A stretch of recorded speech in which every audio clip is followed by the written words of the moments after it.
Hey, Channel Insiders. I'm your host, Katie Bavoso, and welcome to this episode of Partner POV, brought to you by 1111 Systems. Broadcom's restructuring of VMware's cloud service provider program has sent shockwaves through the partner ecosystem, leaving many MSPs and customers uncertain about the future of their VMware environments. But one provider, 1111 Systems, says it can offer a bridge, a way for displaced partners and their customers to continue leveraging VMware technology without disruption. Joining me now to explain is Dante Orsini, Chief Revenue Officer of 1111 Systems. Welcome, Dante. Great to have you. Hi, Katie. Thanks for having me. Thank you so much for being here. Let's first get to know 1111 Systems. You're a managed infrastructure solution provider and Broadcom VMware's largest privately held pinnacle partner in the world. What else makes 1111 Systems stand out from the competition in the crowded space of cloud services? Well, Katie, we've been partnered with VMware since before they had a cloud provider program. We started working with them in 2008. I think we're the last standing original member of their cloud advisory board. But to your point, we're a global service provider, right? So we've been working with them for a very long time. And we've also built a very long-term strategic relationship on the go-forward plan with Broadcom. So we're excited to work with folks. You know, I know it's a tough time for so many people here, but I think from our perspective, one of the biggest differentiators for us is what we've built on the platform. We're really well known for delivering an integrated platform. So it doesn't matter what a customer or partner is trying to do, whether it's deliver production, backup, DR, security services, connectivity, it's all delivered via the same single integrated platform. Thank you so much for that explanation, Dante. Let's move on because as I was talking about in the beginning in my introduction, Broadcom's VMware strategy has created a lot of uncertainty in the partner ecosystem. But how is 1111 Systems positioning itself to bring stability and clarity to both customers as well as displaced partners right now? Yeah, I think a lot of folks have been through, a challenging time, right? And if I look, let's start with the customer side. From our perspective, we've been working very hard with customers to help them understand they've got a lot of different opportunities, right? I think when people are faced with any, disruption, they've got to look at their applications, what it means to the business, what it's going to take to continue to operate.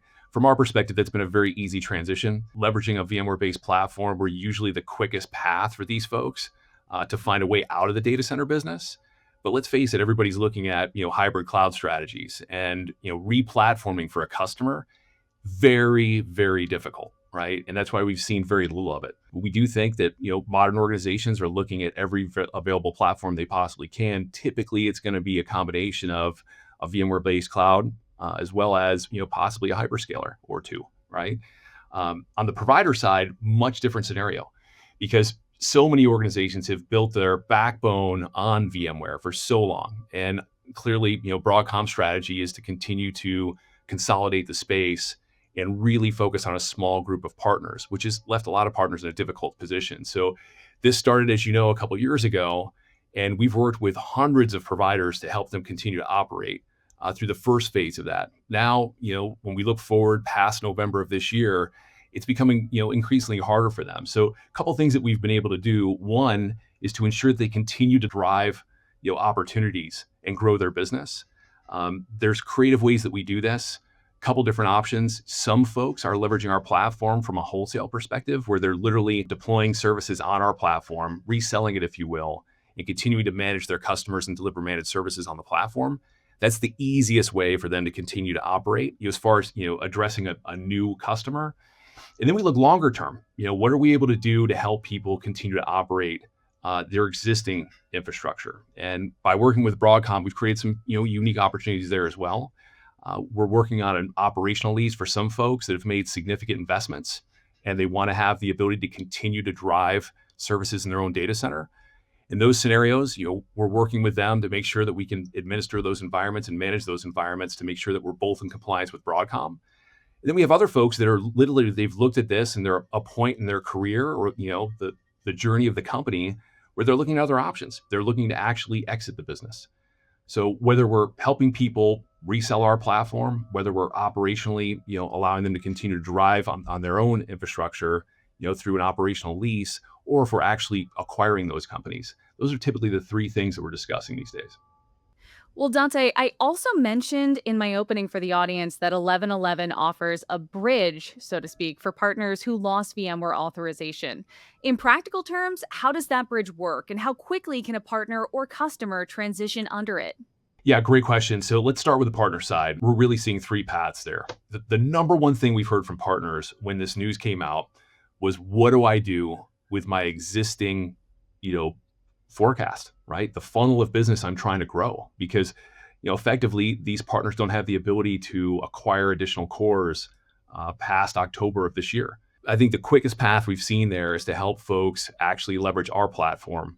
Again, global in nature, and giving them the ability to actually resell and deliver managed services on our platform. That's the quickest way to address that.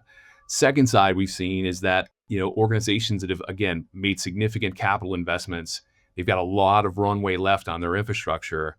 They're looking for ways that they can, obviously, continue to deliver services on that platform, right? So this is where we've gotten creative in working with Broadcom to, work with on an operational lease perspective. This allows us to go in, lease that equipment from the provider, provide, administrative access to that infrastructure, and then at that point, that provider is able to continue to operate and drive services. And then again, the third opportunity that we've seen is folks that are literally trying to exit the business. We've built this company on the back of M&A, but I think when I look at all three of those, lines of business, if you will, or opportunities for those partners, we have hundreds of folks that already, deliver services on top of our platform to their end users, right? So it's a natural fit for a lot of folks. It's typically the easiest path for them to continue to grow. Now, on the customer side, I think there's less disruption there, right? And when I look at customers, sure, some folks were using just the hypervisor. So when Broadcom came out, consolidated the actual stack, a lot of people saw a price increase on that. And I think that when you look at the ecosystem in all the integration of everything that's been built into that platform, it's very difficult for partners to just shift on a dime. We've seen folks that are actually, the timing of the increase in Broadcom licensing may align with their timing on having to refresh their equipment. So that's the perfect opportunity where we work with partners to have that discussion, because at that point, if we can migrate them to our platform, they can continue to leverage all the resources they have, all the other systems that tie into that platform, right? But think about the headcount, right? The people that run these businesses. I mean, we've seen some crazy things happen where larger organizations were upset about the price increase. They were trying to push on a replatforming, and the entire engineering team is like, hey, we've been running this platform for 15 years. If you think we're going to replatform, we're going to walk out of here, right? So again, difficult for a customer. However, what we found is that by leveraging our platform, we can drive down their costs because we're operating at such scale, while they can continue to preserve their investment in the technology and the people, right, that understand the technology. Absolutely. It sounds like a really practical opportunity to be able to keep going forward. But I'd also like to dig into what other opportunities this does present or could present for partners, more specifically, who just lost their ability to sell or support VMware solutions. What new revenue opportunities exist by aligning with 1111 systems, if any?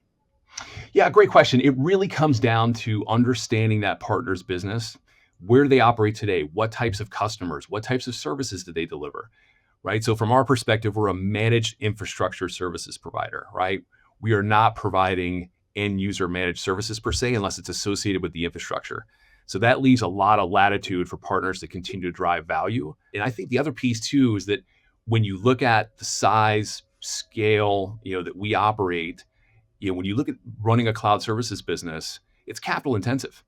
And a lot of MSPs, right, they're going to be people intensive. It's very difficult from a valuation perspective to be both CapEx intensive as well as people intensive. So this is really providing a unique opportunity for folks, because if they can get out of the data center business from a CapEx perspective, right, and focus further up the stack, sure, gross margins may go down a bit, but when you don't have the capital outlay, right, we're seeing people are actually able to drive a better return by leveraging our platform. And I think, to your point earlier, knowing that we're global, in many cases, this opens up the opportunity for these folks to work in different markets. Also, I think if you look at the number of services that we deliver on our platform, in many cases, we're offering additional services, whether it be connectivity, object storage, security services, right? That it creates an additional revenue opportunity for those partners. I think that question could honestly be an answer to the next one I'm going to ask, but I think this one is still really important to pose. Why is this a better option than transitioning to a VMware alternative? Because as you've seen, I'm sure there are a lot of competitors in the same market space actively looking to recruit the partners and customers that were left behind, so to speak, in the Broadcom ecosystem reductions. Why should they stick around and perhaps give 1111's bridge a shot? It's a great question. I think this really comes down to, again, to a partner by partner. Again, what type of customers are they working with today? What types of SLAs do they have in the infrastructure? To the extent of all the other ancillary services that they deliver. Remember, you know, it's been 15 years that most people have been leveraging this platform.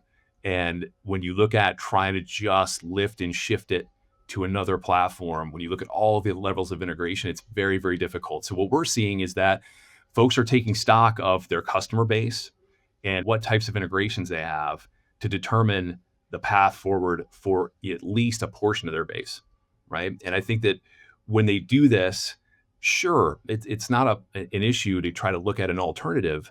But I think number one is stabilizing their customer base, making sure they can continue to maintain those customers, and also continue to sell into the market based on the services they've delivered in the past while they're exploring the trade-offs of another opportunity. Let's move on to some more questions around your involvement here. How does 1111 ensure compliance, support, and long term license portability for customers using VMware through your platform, especially given Broadcom's tighter rules and frequent cuts to the VMware partner program in the last 2 years? Essentially, what I'm asking there is how can you ensure longevity when Broadcom itself has not been able to do that over the last few years? Well, I think what you're going to see is you're going to see some messaging change coming out of Broadcom, right? When I look at their leadership, they're going to be very focused on stability, and they know it's been tumultuous for the last 2 years. And I think that from our perspective, we realize size and scale matter to Broadcom and the focus. So I think from our perspective, we're the only provider that's global in scale that's 100% focused on this platform, right? So we have a very strategic long-term relationship with them. So they are committed to helping us grow this business. And I think that, people need to hear that, and they need to continue to hear it, considering all the challenges that have happened over the last 2 years. But I also, will caution folks that, again, scale matters, right? So when people are looking to make decisions, I still feel that, Broadcom's not done consolidating this business. So you really need to consider, who you're speaking to, what's the size and scale of their relationship with Broadcom, so you can make your own assessment of what their actual longevity is going to be in the program. A very succinct answer right there, and something that I think definitely gives a lot of credibility and confidence to those who are looking into this option. Well, Dante, something that you mentioned, you talked about scale, and that encourages me to ask who's eligible. So, can smaller MSPs or regional providers effectively operate under 1111's umbrella to continue serving their VMware customers, or is this program tailored for larger scale partners only? Katie, great question. We're actually working with both. As I mentioned before, over the years, we've built up hundreds of MSPs that have actually been reselling our platform. We also, based on these latest challenges with Broadcom and then resizing the partner community, we're working with a lot of larger providers as well, that may be more than regional. Again, we're very focused on how do we continue to help these organizations continue to operate, stabilize their customer base, and continue to get back on the growth path. I think that's the key. So, as we know, something that MSPs and their customers both don't like is downtime. So, from a customer perspective, what does continuity look like with 1111? Can workloads and environments truly migrate without disruption or re-architecture? 100%. And this is an area where we've got a tremendous amount of experience, right? We've grown the business through acquisition, over the last several years. We also are a leader in delivering disaster recovery as a service and cyber recovery as a service. So we are very akin to how do you deliver a non-disruptive migration. It's something we do absolutely every single day. And by the way, that's one of the main benefits of leveraging a VMware-based platform. Fantastic, Dante. So, do you see this moment as a short term opportunity to capture market share or just the beginning of a longer term shift toward multi cloud and modernization under the 1111 brand? It's actually a little bit of both, right? I think that, last year we saw an opportunity with, the first, let's call it, reduction of partners at Broadcom. That's something we took very serious. We worked with hundreds of folks to help them continue to operate through that first change. And now we're aggressively working with partners today based on the most recent guidance from Broadcom. But to your point, it's 100% a longer term shift. And, our commitment to that platform is critical. And I think that from our perspective, modernization is the name of the game. And we realize that every customer we talk to, they're all in various different stages of a multi-cloud journey. And we want to be there to help support them, regardless of where they are today or where they need to be in the next 2, 3, 5 years. Well, Dante, if you were advising a partner or CIO today who's suddenly been cut from the VMware ecosystem, what's one step you tell them to take this week to safeguard their business and their customers? Great question. I think the number one thing is to assess, what you're going to do to maintain a VMware-based platform for at least a portion of your business, right? And I think that's the number one thing. We've been in this space for a long time. We've got a lot of great friends that we built that are peers of ours in this space. And we see various different ways that people are attacking this, but that's the one constant, right? What can you do to stabilize that existing platform and continue to grow it? Here's why I say that. Think about the challenge, right? When this is very disruptive. So if you've built your business off the back of this, immediately you have to be able to answer to your board, your investors, right? Your employees and your customers on what your future direction looks like. And stability is the name of the game for everybody there, right? So while a lot of people have been highly motivated to look at other platforms, I think now we're starting to see people realizing how difficult it is to re-platform. And I'm not suggesting people are not re-platforming. I'm just suggesting it's very difficult. And at the same time, you need to make sure that you have a stable platform to continue to operate at least the workloads or the customers that you believe need to continue to leverage VMware for integration purposes and everything else, right? So that's the number one step. If you could ask anybody, that would be the number one bit of advice we'd provide. Excellent advice, Dante. Thank you so much. Well, my last question for you would just be for those who are listening or watching today and want to learn more about 1111 Systems and the exciting opportunity that we just discussed, where can they go to do so? Thanks, Katie. You can go to 1111systems.com. We're all over this message. We're meeting with people every single day.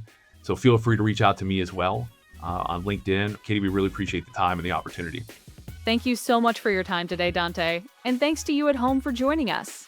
For more episodes of Partner POV, check out channelinsider.com.